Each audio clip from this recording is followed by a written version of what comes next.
উপনীত হয়েছি এবং আমরা মনে করি আগামী দিনে বাংলাদেশের মানুষ বিগত দিনে আমাদেরকে যেভাবে সমর্থন দিয়েছে জুলাই গণঅভ্যুত্থান থেকে শুরু করে একটি নতুন রাজনৈতিক দলকে তারা যেভাবে স্নেহ ভালোবাসা এবং সমর্থন দিয়েছে, ভোট দিয়েছে, আগামী দিনেও আমরা তাদের জন্য কাজ করব। আমাদের কমিটমেন্ট থাকবে এবং এর প্রেক্ষিতে আমরাও বাংলাদেশের জনগণের পক্ষ থেকে সমর্থন এবং ভালোবাসা এবং দোয়া প্রত্যাশী। আশা করি সামনের দিনে বাংলাদেশের মানুষের সমর্থন নিয়ে জাতীয় নাগরিক পার্টি আরও ভালো করবে। ভাই, শোনা যাচ্ছে দুদক সাবেক উপদেষ্টাদের নিয়ে কিছু মামলা করছে এবং আপনার নাম নিয়ে গুঞ্জন অনেক বেশি শোনা যাচ্ছে।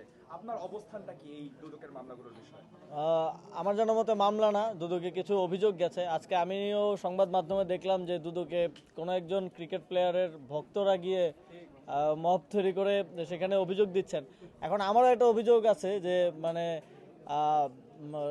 কোনো তখন আমি সরকারের দায়িত্বে থাকাকালীন জুলাই গণঅভ্যুত্থানের বিপক্ষে অবস্থান নেওয়ার কারণে এবং শেখ হাসিনাকে এন্ডোর্স করার কারণে বলেছিলাম এবং সিদ্ধান্ত নিয়েছিলাম যে সাকিব আল হাসান বাংলাদেশের জার্সি পরে বাংলাদেশের পতাকা বহন করার কোনো নৈতিক অধিকার তার নেই।